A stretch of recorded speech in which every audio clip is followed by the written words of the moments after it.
to generate interest, we have to dig deeper and we have to get a very specific pain point, a brand promise or a product promise that, if true, would make it inevitable that this person would switch.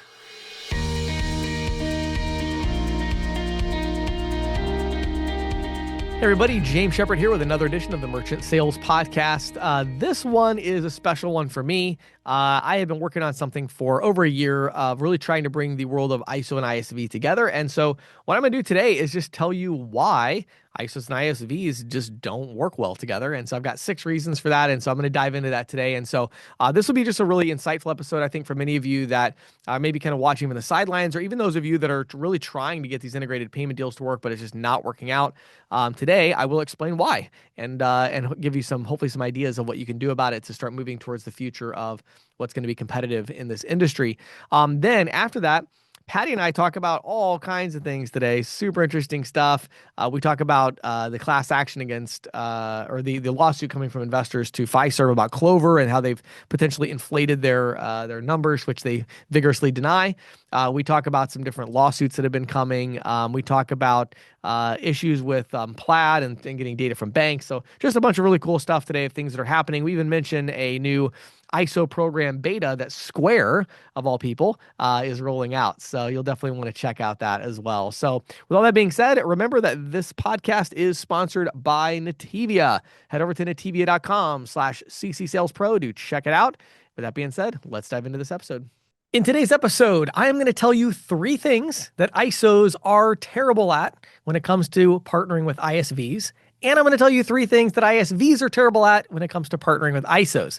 These 6 reasons are why, in my opinion, ISOs and ISVs do not work well together as a general rule. Now, let me give you a little bit of context. So I launched a company about 1.5 years ago called Full Stack Payments. You can head over to fullstackpayments.com if you want to check it out. Obviously, I do own that business. I'm the largest single investor, and so I'm very biased. But this episode is not about Full Stack Payments at all. Instead, what I'm going to do is I'm going to share the experience that I've had in working with ISVs and ISOs. Our big mission at Full Stack Payments is to bring those worlds together, and they are very hard to bring together. And I'm going to explain why in today's episode.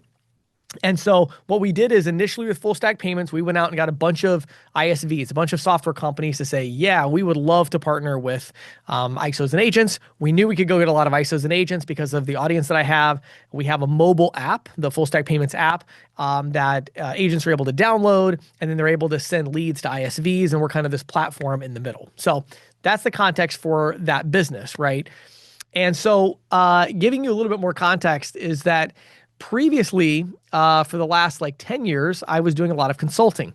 And so a lot of the consulting work I was doing was for ISVs and for ISOs. And one of the reasons I started Full Stack Payments is that it seemed like everybody I talked to on both sides was like, we have to figure out a way to work together, right? I would consult with an ISV and they'd be like, James, somehow you got to help us gain access to this agent distribution channel. That sounds beautiful. That sounds like the dream situation. Free leads. We just pay them commission if they make a sale. There's no cash burn. We want that. And I'm like, no, you don't, because you don't know what to do with it. Then the ISOs are like, James, we've got to find a way to partner with ISVs because we're getting killed. All these vertical specific solutions are winning in the market, and we don't have anything comparable. We're selling maybe Clover, but we don't have anything that has really specific features for these verticals. And so we really want something for that. And I'm like, well, no, you don't, because you're not willing to work with them on the economic model and other things that we'll talk about today. So there's all of these reasons. And so I looked at it and said, okay, I want to pull these 2 worlds together. So my final caveat here that I want to give you is, I hope to make a part 2 in 6 months or 12 months from now, where I tell you, hey, I solved the problem. Here's the solution. Today is not about giving you a solution to the problem. It really isn't.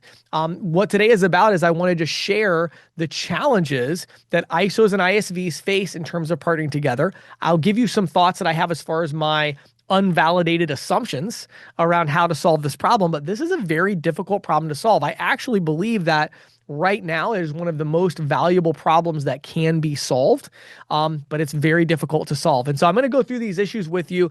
We're going to start out actually talking about the ISVs. and why the ISVs have a hard time partnering with ISOs.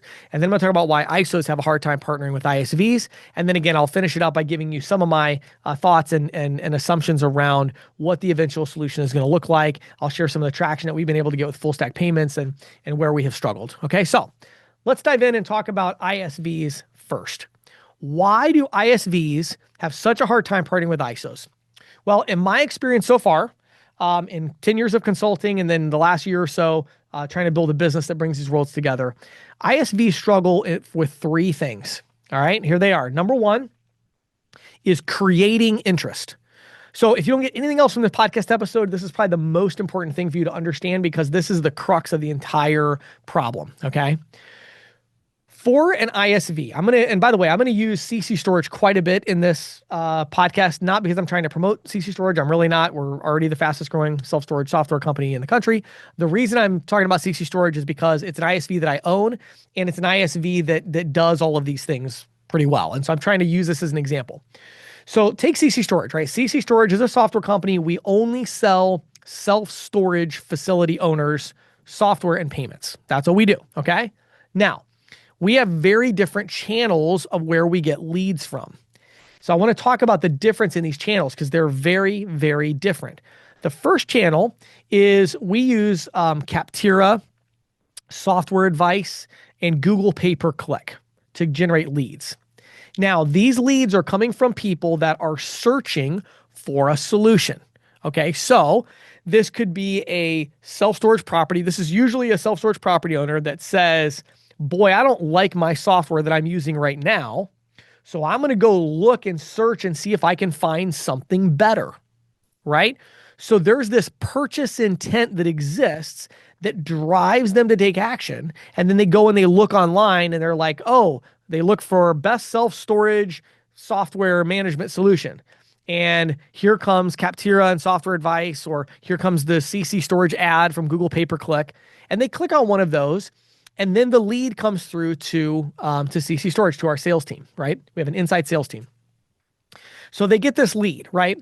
Well, this lead, this person is interested. Now, they may not be interested in switching to our software specifically, right? Like we have to get them interested in that, but they are interested in switching. Right? They don't like what they have now. There's a pain point and they don't like what they have. Therefore, they want to switch. We're going to come back to how this impacts what ISOs can do in a little bit, but there's a level of interest there where it's not a status quo objection. So a status quo objection is when somebody is saying, I like what I currently have. You need to convince me to switch. Okay? ISVs are not used to dealing with that particular objection. They don't deal with the status quo objection because the leads that they get from Capterra, Software Advice, and Google Pay-Per-Click and other sources, these are inbound leads from people who don't have a status quo objection. Instead, they have a comparison objection. So they're saying, okay, I know for sure I don't want the software that I have now. I want something different. Which one do I want? Show me what you have so I can compare it to the other 7 companies that I looked at, right? So in our case, we have companies like Storable, StoreEdge, Storage Commander, ESS. We have all these different like competitors that offer software to self-storage companies. So when we get a lead from Capterra or Google Pay-Per-Click, people don't jump on and say, well, I don't know if I want to switch because I really like my current software. They don't say that because they are the ones who reached out to us because they don't like what they're doing now. Whether that's they don't have any software or they don't like the software they have, they already know that they want to switch from what they have now. Instead, they say to us things like, well, when I had the demo with StoreEdge, they said that they could do X, Y, and Z. Right? Can you do X, Y, and Z, or do you do something better, or do you do something worse? So it's about comparison, right? And so the entire process is predicated on that. Well, guess what? CC Storage also gets leads through full stack payments through our 1099 agent distribution channel. What are those leads like? Well, those leads are all about status quo objection. And I'm not saying this is a bad thing. I'm saying this is what it is. It's a reality. It's why ISVs don't work well with ISOs. So a lead comes in from an agent. Well, when that lead comes in and they get on with one of our salespeople, they have a completely different mindset around this. They're not jumping on saying, we're ready to switch. We just don't know if it's going to be you or your competitor. Instead, they're like, we like our current software just fine, but some salesperson convinced me to jump on a demo with you because they said that yours is better. Show me, right? Prove it, right? That's the mentality. Is that bad? No, it's just totally different. Now, when you think about this, understand that the numbers game, if you approach it correctly, the numbers game works out about the same. Meaning, if I get 10 leads from Capterra and I get 10 leads from 1099 agents, right? Well, what's going to happen is I'm probably going to sell 3 or 4 of those leads regardless. Now, CC Storage is a bit of an outlier because we do have a very unique business model where we give the software away for free because we do dual pricing. And so I'm not going to get into all that, but we close really high with CC Storage. But for a normal ISV, right, you're going to get, 30, 40%. You're going to get 3 or 4 of the 10 that you got from Capterra, and you should get 3 or 4 of the 10 that you got from the agents, but for totally different reasons, right? With the Capterra ones, all 10 are interested in switching, but you're only going to get 3 or 4 because the other 6 are going to go to your competitors, right? When you're talking about the 10 leads you get from the 1099 agent distribution channel, well, for those 10, you're going to get 3 or 4 that you're going to convince them to leave their current software, and all of them are going to come to you because you're the only one they're talking to. They're not looking for anybody else, right? They didn't start this process. The agent did. The other 5 or 6 are going to say, no, we're going to stay with what we have, right? So you're losing them for different reasons. So it's like, well, which lead is more valuable? It's like, well, really, they're both very valuable. The issue is that the approach is very different, okay? That leads me to number 2. So again, the number one reason that ISVs have a hard time working with ISOs is that ISVs are not good at generating interest in their software. They think they are, but they're not. They're actually terrible at it as a general rule. What they're good at doing is they're good at taking somebody who's already interested in switching and comparing their product to their competitor's product or software in a favorable light. That's not creating interest. That's capitalizing on interest that already exists. Whereas in order to accept leads from ISOs, you have to actually create interest that doesn't exist, right? So this person is, interested enough to jump on and speak to you, but they're not like really interested in the idea of switching software just yet as a general rule. And I'm going to come back to this with ISOs in a minute, okay? Because ISOs can do a better job of getting better leads, right? But that's the challenge, okay? So that's number 1. Number 2. The second thing that ISVs are not good at doing is closing sales on demos. So they're not good at closing demos. Now, this is really interesting because, again, it's a different sales process. So if I get a lead from, let's say, Capterra or Software Advice, right? Well, I know for sure that this person, I'm nearly certain that this person is going to switch in the next couple of weeks. They're going to choose a vendor and they're going to switch, right? So what is my job as a software company? Well, my job is to show them my software, show why it's better than the other companies they're looking at, and then assume that they're going to make a logical choice. And to be honest with you, for a lot of software companies, I know this will sound crazy to most of you ISOs and agents out there, but a lot of these software companies aren't trying to hard close these people because a lot of times they don't want to do that because they don't want to get somebody that's a bad fit. And I know that might sound crazy, but like for vertical specific software companies, in a lot of cases, they're not trying to push people to sign up with them because then they're going to get people that are a bad fit. They're not trying to talk people into it, right? What they're trying to do is do a comparison, right? Now, the reality is there's a huge upside potential there. They should be closing harder. If you're an ISV listening to this, you should be closing harder, okay? You want to be able to close sales. ISVs, though, just don't have what I would consider a sales culture. And again, I'm speaking in broad strokes here, and I'm not talking, obviously there's outliers on both sides of this, but as a general rule, most ISVs are not really great at hard closing on sales. They're really good at demoing value and showing all this different stuff. And so the real problem comes down to the very end of the pitch, to the demo, where they don't close the sale. And this is really problematic for the ISO because ISOs also don't really know how to close the sale either because it's this software that they don't understand. And so you run into this challenge of like, wait a minute, who's closing the sale? right? Is it the agent who maybe is on the demo? Maybe they're not. Or is it the software company? Well, then it's like, but wait, somebody has to talk about payments. Who's that going to be? And can we close the sale without talking about payments? Who's closing on that? And so there's this confusion around, well, wait, who is actually going to close this particular sale, right? And if it's the software company, they typically aren't great at that. Again, because the types of leads they usually get are leads that are interested and they're choosing between different companies that they would go with rather than these people that are like, no, you need to close these people because it's a status quo objection. They like what they currently have. You need to find out, are they serious about this, and close the sale on the demo. But ISVs typically are not very good at that. Number three is activating merchants. Now, this one may surprise you. I would bet that a lot of you had not thought through this one, but this is a really interesting one. So we've had a lot of challenges where we will partner with an ISV. We will bring them good quality leads. We will help them figure out how to change their sales process to close these leads.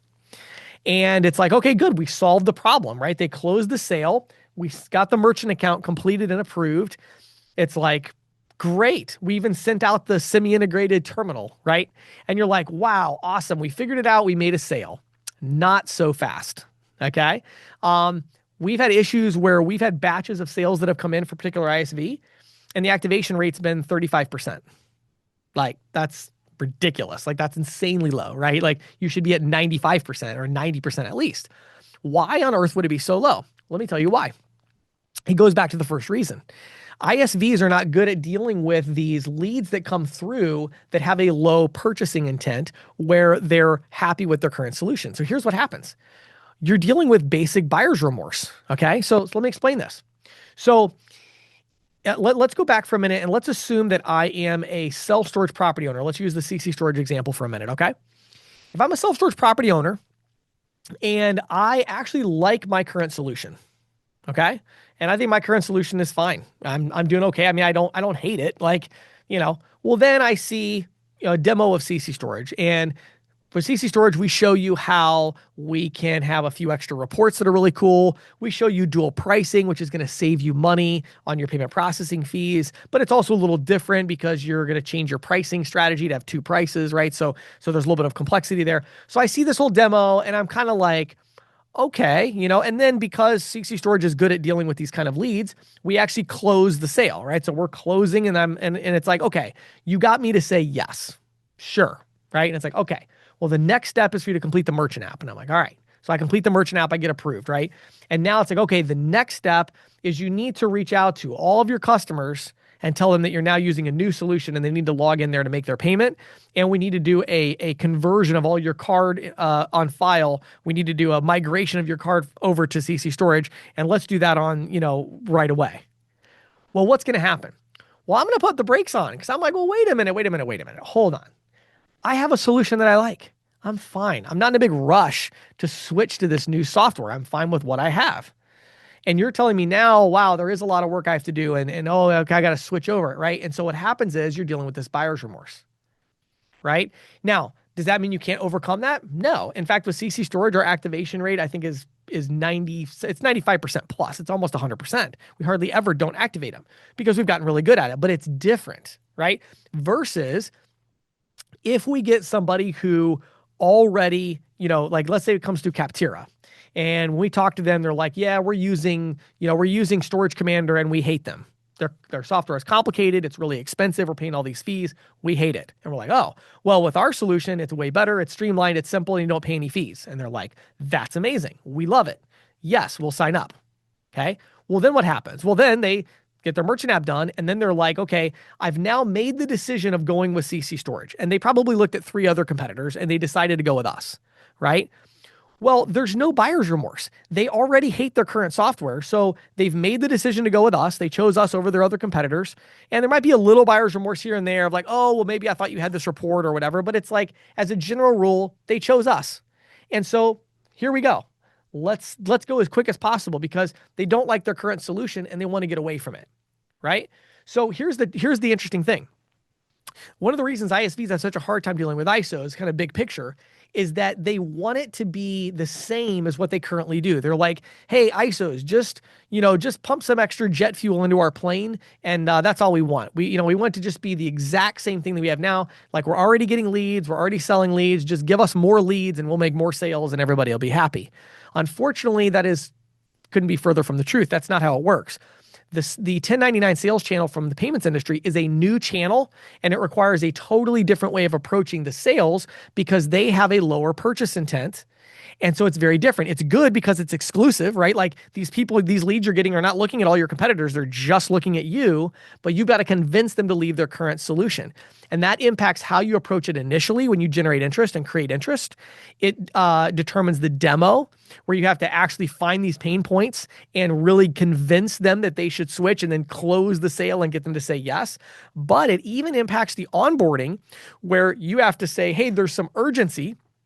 And you have to find ways to create urgency in your sales process of saying, like, okay, great, you signed the merchant app, you said yes to the software, maybe you created your user account or whatever. Now we have to start processing. How do you do that? And you have to have a well-documented plan in place to do that. So those are the three reasons that ISVs really struggle to work with ISOs. So now let's go the other direction. Why is it that ISOs are not good at working with ISVs? And again, I'm speaking in broad generalities. I know there's a lot of ISOs that work with ISVs, but broadly speaking, why do ISOs struggle to work with ISVs? I'm going to give you three reasons, and you're going to see they overlap quite a bit, and I think you'll find this some interesting context. Okay. Number one, ISOs are not good at identifying pain points and needs. Okay. ISOs are really good at identifying one and only one pain point as a general rule, and that is the cost of payment processing, right? Maybe they have a few other things they talk about with payment processing, right? But as a general rule, ISOs struggle to identify pain points. Now, some ISOs have even gotten good at presenting solutions, and they're like, oh, we're good, we're really good at value selling. And it's like, well, when I hear that, and then I actually talk to the agents that claim to be doing it, they're actually not doing that at all. When they say that, what they mean is they're good at presenting things that they perceive to be valuable to the ISV. They're not good at identifying the merchant. Let me back up a second. They're good at presenting what they perceive to be valuable to the merchant, right? So they go to a merchant and they say, I'm going to show you our appointment scheduling software. It's amazing. And it's like, okay, cool. But they're not good at figuring out, does the merchant care about appointment scheduling? Is it valuable to them? They're just like, well, I'm going to assume this is valuable. Let me show you this, right? And so there's a big problem with that. The ISOs, the agents that are out in the field, they tend to do a scattershot approach where they're like, hey, let me just show you everything that our software can do, or let me just speak in broad generalities around why you should talk to this ISV because they're really cool. But what they don't do is they don't dig in and say, what exactly is the pain point? What do you dislike most about your software, right? What are the concerns that you have? Or, hey, how could we grow your business faster? Is there something we could offer you that would help you to grow faster from in terms of marketing or loyalty or rewards or whatever it is, right? So they're not as good at that side of like identifying those pain points. And as a result of that feeds into that loop of the problem that ISVs have with ISOs, which is that the leads that come in are not leads of people who are genuinely interested in switching. They're curious. Curiosity and interest are very different, right? Curiosity is kind of at this top of the funnel. Curiosity can get you on a demo. Interest is necessary to make a sale.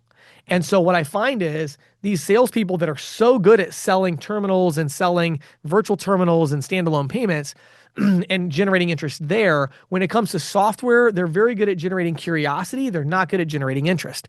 To generate interest, we have to dig deeper and we have to get a very specific pain point, a very specific, like, this is the issue. This is why our software is going to be good. Let me give you another way to put this. Another way to put this is a brand promise or a product promise that, if true, would make it inevitable that this person would switch, right? So I'll give you a good example of this. If we go to a self-storage software deal, right, a lead, one of the things we have going for us with that business is that we do the dual pricing. and we do the software for free as far as the monthly amount or whatever. Why did we do that? Well, we did that because we knew it would be something that self-storage property owners would like. But we also did it because we knew it would be easy for salespeople that understand payments to sell it. Because a salesperson that doesn't know anything about it, they can make a brand promise and they could go into that self-storage property and say, hey, look, if our software does everything that yours does, but does it even a little bit better and has a really smooth, interface, but we don't charge you anything. If that's true, are you willing to switch? Right? And so now the leads that we get most of the leads that we get, what those people want to talk to us about, what those self-storage property owners want to talk to us about is dual pricing. So they want to go, okay, well, I want to make sure your software does everything that mine does. And we're like, yes, it does. And we show them, well, specifically, what are you talking about? We do a general demo. Oh yeah, it has a sitemap. It does, all the reporting that you want. It has all the gate integrations, so it's like, yeah, we have a full feature system. And they're like, okay, cool. Box checked. And then the agent said something about how there's like no fees. And we're like, that's correct. Okay, then I'll sign up. Right? So you can, that problem can be solved to some extent. Right? Now, again, not entirely. This is a partnership. ISVs are going to have to still change their processes a bit to deal with these leads because they're not going to have as high of a level of intent. There's always going to be that risk of them saying, well, I do have a solution that is working. I may not love it, but it's working, right? So there's an issue there with intent, but you can solve that to some extent by the ISOs getting better at generating that specific interest of, here is my pain point.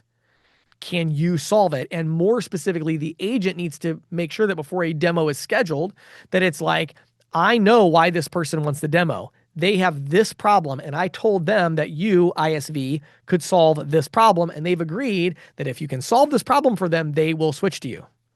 Right? Now we're getting a lot closer to their normal sales cycle of someone who's ready to switch, but they just need to confirm that the software does what they think it does, that it clears their bar of acceptable feature set, and then they're going to move forward. Right? So the number one reason ISOs don't work well with ISVs is that they don't know how to generate real, genuine, specific interest in software, or in whatever the economic model of the ISV they're pitching. They generally are only good at creating curiosity. Now, again, that can be great. I mean, if the ISV is really good at converting curiosity into interest, that can work great, right? But they're not. So it doesn't work, right? Most of the time, right? Or if the ISO and the agent can get really good at generating specific interest, that can work really great because then those leads are going to be much more, closely aligned with what that ISV is used to getting. So number one is not good at identifying these needs and pain points and generating that interest. Okay. Number two, ISOs struggle to work with ISVs because they're not good at sales partnership. They're not good at sales partnership. Now, what I have found is most of the really successful merchant level salespeople in the field do not come from a background of group sales. They tend to come from a background of car sales, insurance sales, mortgage sales.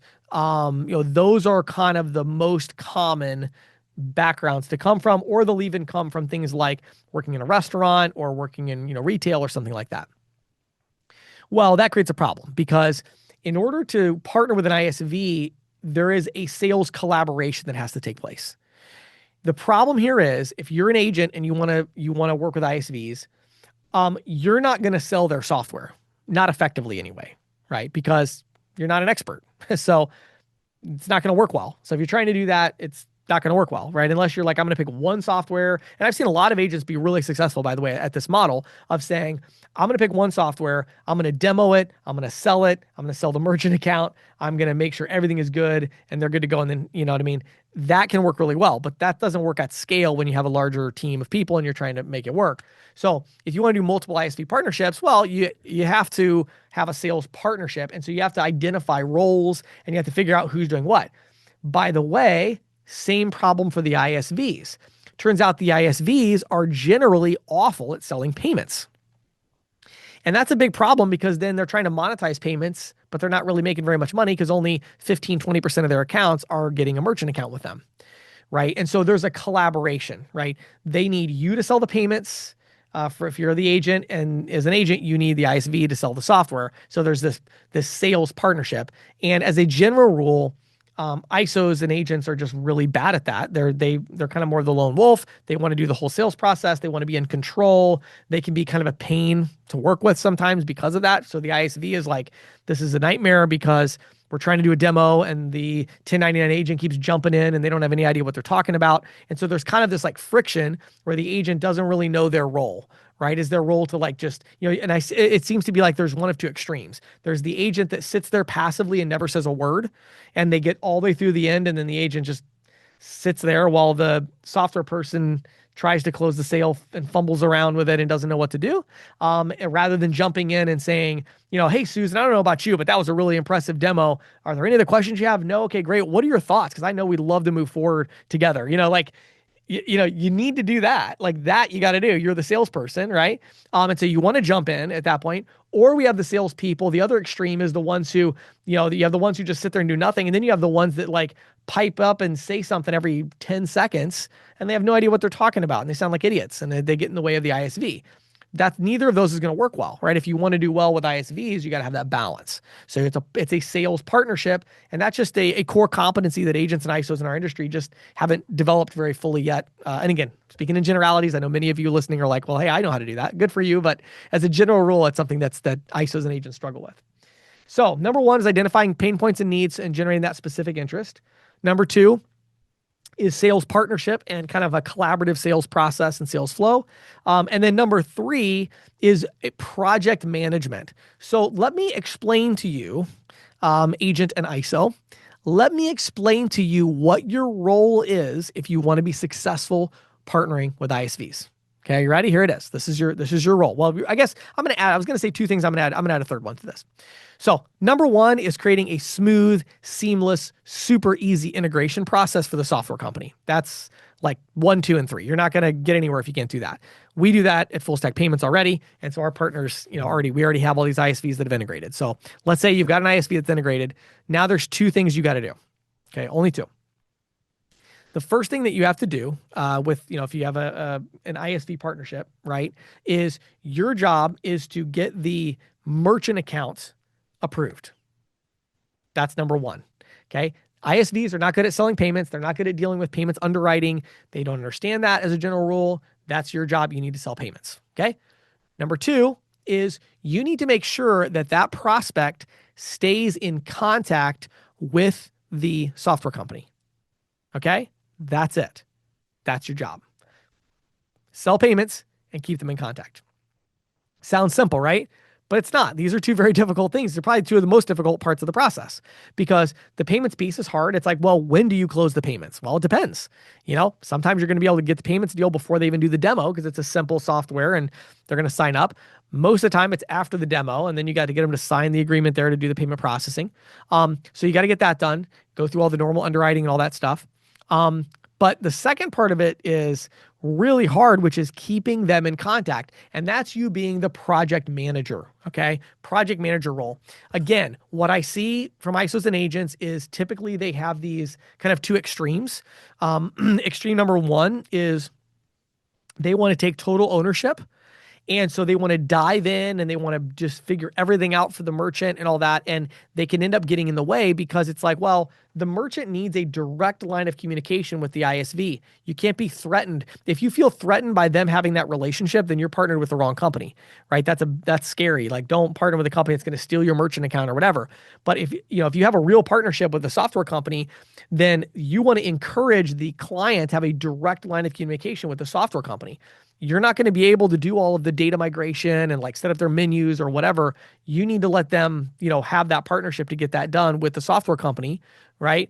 And so that's super important. You don't want to get in the way of that, right? And so I see these agents that are just always in the way with the implementation process and trying to pretend that they know more than they do, which is really a bad idea for the agent as well, because you're going to waste all this time on the deal that you don't need to spend, right? But then I see the other extreme is the agent's like, okay, here's your lead. Good luck with that. I'm going to go get you another one. And it's like, well, you can do that. It's probably not going to work very well though, because again, the ISV is going to struggle to close the demo in the first place if you're not on there and talking about payments and things like that, right? So that's going to be a pain point, right? So you're probably not going to get them sold on the payments.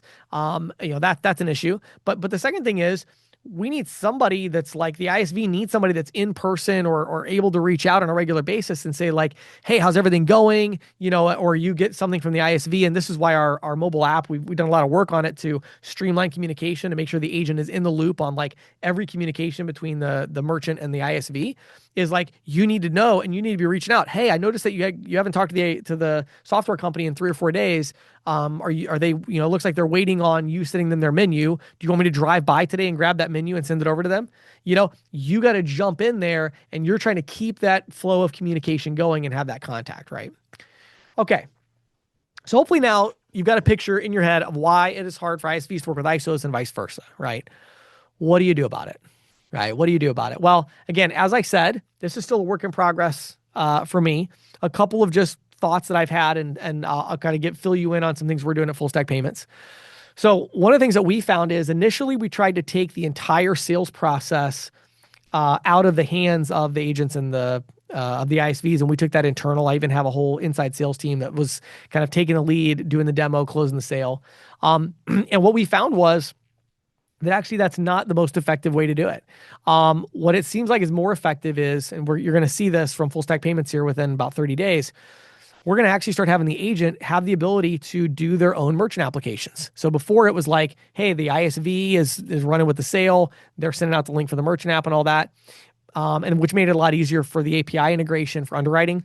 But we actually made some new versions of the tech to where now the agent can get the merchant app completed, but when the merchant app is approved, it still flows through the API back to the software company. So they know, hey, this merchant application goes with this lead, which, they have to integrate that into their software so they know which client, that gateway account goes to, right? And so we've automated all of that, and we're rolling that out to where within the mobile app, the agent will be able to set up the pricing, send it to the merchant. The pricing will be all like pricing templates that are approved by that ISV for that relationship.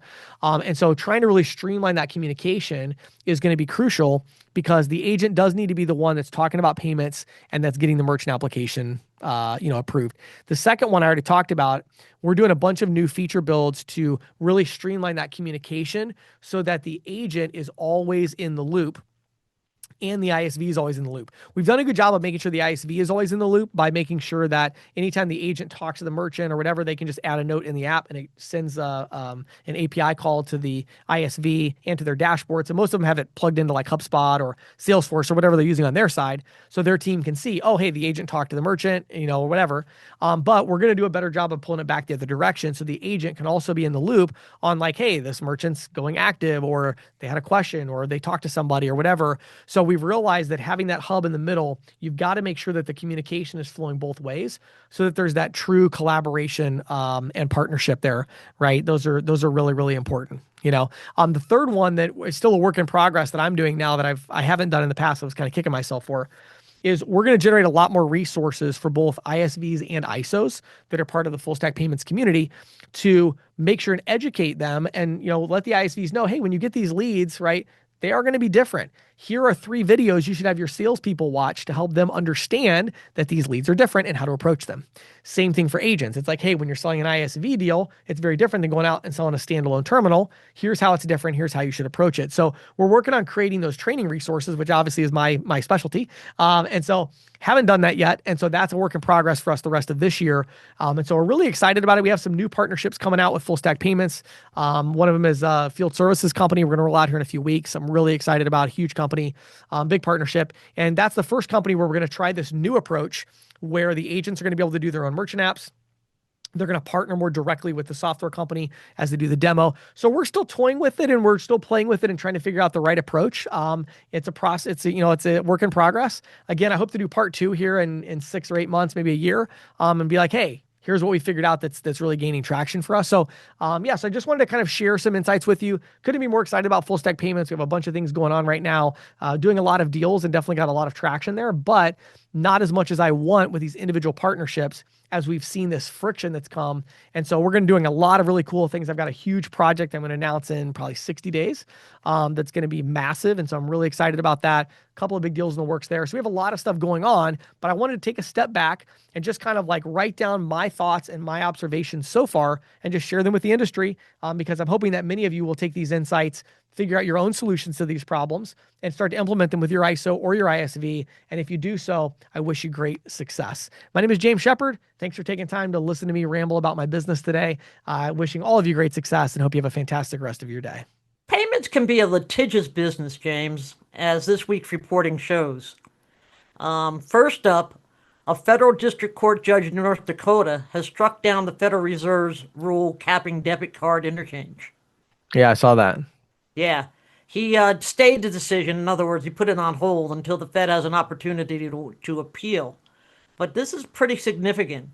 And it does not prevent the Fed from moving forward with a proposal to lower the cap to 14.4 cents plus 4 basis points, and a penny point three to cover fraud prevention costs. In fact, the judge sort of said, the Fed should go ahead with that because the cap needs to be a lot lower. Mm, But that proposal has been pending for about 2 years. In a detailed 44-page, colorfully, one of the most colorfully written court decisions I've read in a long time, yeah. Judge Daniel M. Tainer for U.S. District Court for the District of North Dakota said the Fed improperly interpreted the Durbin Amendment, and it should have been much lower, the cap, siding with Corner Post, a truck stop and convenience store that sued the Fed back in 2018. The only costs that should have been included in the Fed's calculations were transaction authorization, clearing, and settlement fees, the judge ruled. Instead, he said the Fed improperly included costs like network fees, transaction monitoring costs, and fraud losses when determining the base fee. Mm, Not surprisingly, merchant groups cheered the ruling, and banking organizations panned it. I think this is going to play out for a while, but I'll tell you what, given the way the current administration feels about regulation and so forth, I could see this just sort of like dropping by the wayside. mm. Yeah, it's really interesting because yeah, you never know. It could go. I could see it going either way for different reasons. Oh Because yeah, it's all exactly. about how it's going to be positioned or presented. It's like if it's going to be presented as like pro business, pro small business owners, et cetera, then I could see it going through and saying, oh yeah, we need to take action on this and lower the cap, et cetera. If it's going Right. to be positioned as the government needs to take tighter controls on business and regulate these costs, then I think it's going to languish. And if it's government needs to keep its hands off of free market Exactly. Right. mechanism, it Right. could just Yeah. languish. Yeah. Very But interesting. but this has been a contentious thing for several years now, and Yep. it's really interesting that it's been what 14 years since the cap's been in place, Yeah. and now it's been just tossed out. And I mean, even if they go to that 14.4 cents plus 4 basis points, it's still not what the merchants still aren't going to be happy. Right. Right. They're looking at something below 10 cents. Right. Right. So Hmm. so anyway, okay, next up, the New York Attorney General has filed a lawsuit against Early Warning Services, alleging that the bank-owned payments company allowed fraud to flourish on its P2P network Zelle for years, resulting in consumer losses in excess of $1 billion. Now, this lawsuit pretty much mirrors a federal lawsuit brought by the Consumer Financial Protection Bureau against Zelle and several of its owner banks last year, but that lawsuit lawsuit was dropped in March by the Trump administration. Of course, that didn't keep congressional Democrats from demanding information from member banks, Zelle member banks, on how they monitor and address fraud. Right. In a heavily redacted lawsuit, the allegations are that Zelle, in its haste to get a bank-owned P2P network to market, dropped the ball on security, despite assurances to the contrary. Hmm. It further alleges that Early Warning had developed safeguards against fraud as far back as 2019, but they were never adopted until 2023. Hmm. It also claims that participating banks routinely failed to report frauds to the network. Mm. So the Attorney General wants, you know, these failures cost New York consumers alone hundreds of millions of dollars, according to the Attorney General. And they want Zelle to maintain, quote, basic network safeguards along with anti fraud measures, pay restitution to defrauded New York consumers, and disgorge any profits gained from the alleged fraudulent transactions. Yeah. Uh, it'll be interesting to see. I wasn't surprised to see this come up because if the feds drop something, um, you know that doesn't stop the states from doing something. Right. This lawsuit was filed in a state court, Hmm. not a federal court, so it only applies in New York. But New Right. York's pretty big Yeah. place. Well, and a lot of that stuff, obviously, kind of the ball in this case kind of rolls uphill, you Yeah, know. yeah, So and exactly. a lot of times that the things that happen at these state levels, it's going to get federal. There's going to be changes made at the federal level if things are successful at the state level. Right, exactly, exactly. And we always say, and as long as I can remember, the adage has been, "What New York and California do, eventually, the country does." Right. Right. Yeah. There's kind of two sides of the country. They kind of end up working their way to the Yeah, middle. yeah, and have the biggest banks, right? Right. And the Exactly. most consumers. Hmm. Yeah. Very So interesting. yeah, yeah.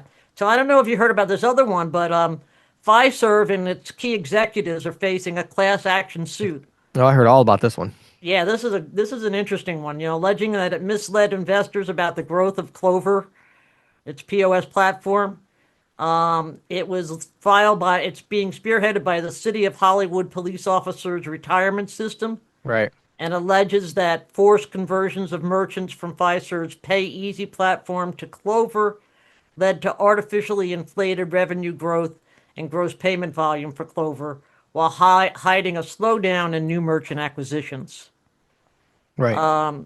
Apparently, this all came to light in April of this year when Fiserv reported gross payment volume growth for Clover of just 8% for the first quarter. Quote, material step down from 2024, which saw growth of between 14 and 17%. Right. I reached out to Fiserv and asked them, for a comment, and they basically said they will vigorously defend themselves in the lawsuit. Right. But it's an interesting, I mean, one of the things that happened was that they a lot of the people, a lot of the companies or retailers that were migrated over to Clover dropped out for less expensive competitors like Square and Toast. Yeah. And that's why the volume, went down, Right. and that's kind of where they shot themselves in the foot, I think. Yeah, well, so to clarify for those who maybe aren't as familiar with this, so the you mentioned I think it was the police, right? The Yeah, the police one officers retirement system, retirement fund. So that fund is a major investor in Fiserv. right? Fiserv stock, when you look at let's say the last 6 months, in the last 6 months, their stock is down 42%. Hmm. So they had a high of let's see here, it was They about went up two. for a couple years there. They went up very high. I Right, mean, right. I think they added like probably 50 or 60%.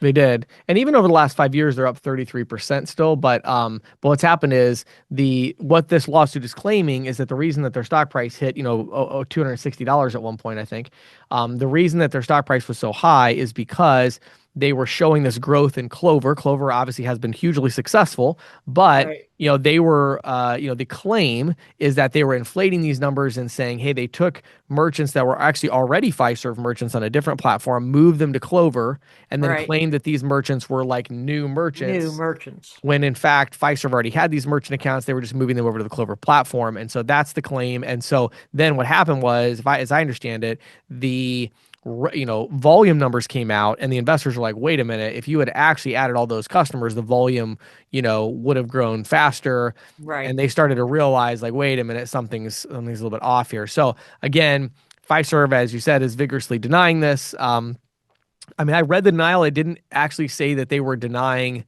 that it occurred, that they No, had moved no, these accounts. no. But they Th- seem to be denying that that caused material problems with the company performance, I Right. think. So, And that whole they basically gave me a one sentence statement that was like, you know, we disagree with with this and will quote vigorously defend right, right. ourselves in the You know, lawsuit. one thing that's interesting, Patty, that I wasn't planning to talk about today, but there's in my personal opinion, there is a major competitive disadvantage that Clover has right now. And again, to be fair, I think Clover is amazing. It's incredible Oh success. yeah, You know, incredibly successful. congrats Yes. to them. I think it's fantastic. However, from a strategic perspective, right? When you look at Clover and you look at Square, so Right. let's take three companies: Clover, Square, and Toast. Let's look at Okay. those three. So Clover and Toast. Um, well, let's say Square and Toast. Square and Toast both do the payment processing, Right. meaning they get payment processing volume from their customers Mm-hmm. and they get margin. So they're able to do really creative things. They can give away their software for free. Look at Square, right? Right. Originally, Square wasn't much of a competitor to Clover, in my opinion, originally because frankly the feature set was awful. They just didn't have a big feature set. So it was a really good, it was a really good solution for a merchant where Clover would have been overkill. It was like, hey, Mm-hmm. just a really simple merchant. But the truth of the matter is, as much as we all might hate to admit it, um, you know, Square has a pretty nice solution now. They have some really great They functionality do. and Yeah. they give it away for free. Now they have some paid upgrade versions, but they're able to give away their core offering for free. Clover isn't able to do that. And it's a weird catch 22 for the ISO community because the ISOs want to make all the payments margin on Clover. Mm-hmm. And Mm-hmm. as a result, Clover only gets their SaaS fees. But then what happens is Clover is providing the ISOs with a solution that's not truly as competitive as it could be. And then when the ISOs go to market with that solution, they understand that Clover is going to be increasing their SaaS fees, increasing their hardware fees. Like why? Because that's the only way they make money. They don't make any Right. money. So it's kind of interesting that Fiserve owns a software company that doesn't make any money on payments. Now they do make money on payments from, of course, their internal channel, and they've been Right. scaling that up more and more. But the ISOs don't really love that. No. That's competition. And so what's happening is, in a lot of ways, the way I think the way Fiserv would look at this is they would say, well, the ISOs are a great channel and they've done a great job of really increasing the brand awareness of Clover so that more and more business owners go and find Clover and then their inside sales team gets those sales. So Right. I think it's a really tricky situation to navigate for the ISOs. Yeah. Now, I Yeah. don't know. I don't think you had this as one of your news stories today. Did you have anything about Square and their ISO program? No, I was holding that off because I just came across Just that came this across it. morning. Okay, so I'll just throw it out there real quick in this context. We can talk more about it later because We'll talk about it next week. Yeah. we don't know much about it yet, right? Right. But Square did put out that they are having an ISO program in beta. And I actually have some interesting inside information on that I won't share here, but it is very interesting, right? And so I personally don't think the program is going to be widely competitive and work well with the ISO community, but it is interesting that they're going down that route and they're saying, hey, we can provide something to the ISOs that's actually more competitive. So I think it's a very interesting time right now. The company I own, Full Stack Payments, we're full steam ahead with a solution that's I think Mm-hmm. also going to be really competitive to this, and so we'll talk more about that in coming weeks. But I think it's just really an interesting time, and I think this Clover thing, the combination of like Clover's stock price dropping as a result of performance issues there, as Right. well as Square kind of becoming more of a direct competitor going after ISOs. It's a really interesting time, and so this is a really kind of timely news bit for ISOs to digest. Yeah, I think it's really important to keep on top of this, and we definitely will. Yeah. And so one last one, and this is not litigation. I had one that was not a litigation thing, but it was really a really interesting thing that I came across on CNBC. Um, JP Morgan Chase is complaining that financial technology companies that help financial apps connect with traditional checking accounts are flooding the bank's systems with unnecessary data requests. Of the nearly 2 billion data requests from middlemen hitting JP Morgan systems in June, just 13% were customer initiated, according to an internal memo that was obtained by CNBC. Most of the data polls were for purposes ranging from helping the companies improve their products or prevent fraud to harvesting data for sale to other third parties. Yeah. So to clarify, this would be companies like Plaid, for instance, or Right, personal financial management software that's pulling data into their software. So it's people that are going to the bank to grab data for their own, purposes for their own fintech. right, right. And you may recall that about a month or two ago, um, JP Morgan Chase announced that it was planning to charge fintechs for Hmm. accessing customer data. Right. And that led to all kinds of accusations that the bank was engaging in anti-competitive rent-seeking behavior. That, according to reporting by Bloomberg, at least. Now the bank says it's incurring rising costs for maintaining the infrastructure needed to handle this growing volume of data pulls. And according to the memo, the total volume of calls received by the bank has more than doubled in the past 2 years. Mm. Now, Plaid, which, as you just mentioned, and that's one of the biggest players out there in terms of, you Right. know, doing this, they said in a statement that Chase's complaint, quote, misrepresents how data access works. Because all activity begins when consumer customers grant permission to fintech companies when they sign up for accounts. Quote, calling a bank's API when a user is not present once they have authorized a connection is a standard industry practice supported by all major banks in order for consumers to get critical alerts for overdraft fees or suspicious activity, Plaid told the news outlet. Yeah, the real question here in my mind would be, okay, if they're saying in the last 2 years the number of API calls has doubled, my question would be, what has the traffic been to their own internal dashboards and solutions? It's probably gone down by half because what they're Mm-hmm. saying is what Plaid is saying, and I agree with them, is that okay, we have all these customers that used to go to the bank and log in to see what their bank Right, balance was.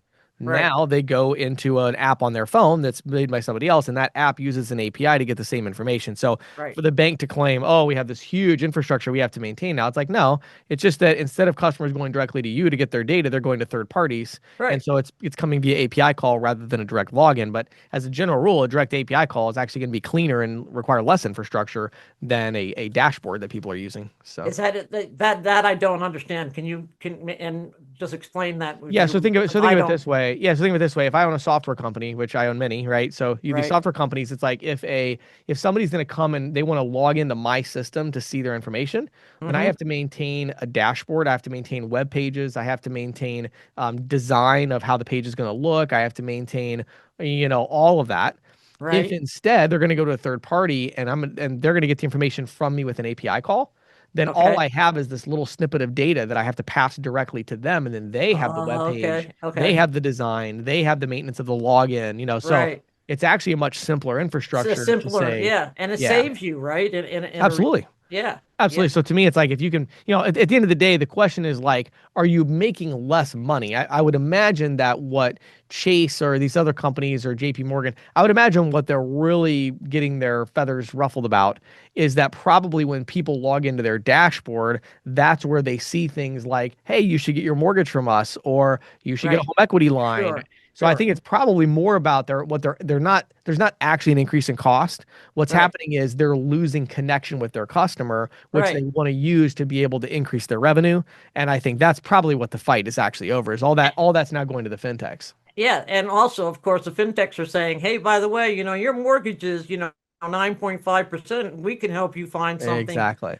a Or lot or I'll cheaper, tell you, or which I'll tell is you the other one they're probably really upset about is a lot of the fintechs are saying, by the way, instead of banking with JP Morgan, you could just bank with us using our little fintech and you could get a new card. So I think right, it's more about a competitive concern that the banks are being commoditized, where the bank is just becoming this repository of commoditized data that third parties can right, leverage. So I think it's a little disingenuous the way the bank is going about this. I think they're justified in saying we're at a competitive disadvantage and we need to do something about it. I think going at this and mm-hmm, saying it's because of all these API calls that's the problem, I think that's kind of ridiculous. But I think right, they have a point that, but again, I think the way you solve it is by building better technology for your customers rather than right. saying, well, I'm going to stop these API calls. It's like, well, good luck with that. Or I'm going to charge those API calls Right. so that I can make more money Right. instead of having to invest more money Right. And I mean, in a I better think I system. think charging for the API calls is a valid strategy actually if they could get all of the banks, they would need to get 4 or 5 of the biggest banks to do that simultaneously to them. Right, And they would right. almost need to create their kind of like, think about what they did with like Zelle, how the banks all got together to do that. Mm-hmm. If those same banks got together and said, we're going to make one unified API where you can get data from any of us and we're going to charge for it, and that's the only way to get the data, that would be super interesting. Yeah, Um, it but would. but there's a lot of technical implications to that I won't get into today, but that would be pretty tricky to create actually. So Yeah, it would be pretty. But somebody may do that. You never know. yeah, very interesting. Well, Patty, always love all these stories you share with us. Keeps me up to date, and I think it keeps everybody else up to date as well. So thank you for that. Yeah, and it keeps me up to date because Yeah, you got to research all the stories. I get to research, do all this research, and then like whittle it down to, okay, what am I going Right, to tell right. everybody this week? I have to keep up my Yes. moniker, the payments maven of the fourth estate. There you go. I love it. I love it. Well, Patty, thanks so much for all you do. Hope you have a great day Hey, today. hey, you too. Take care. Bye bye.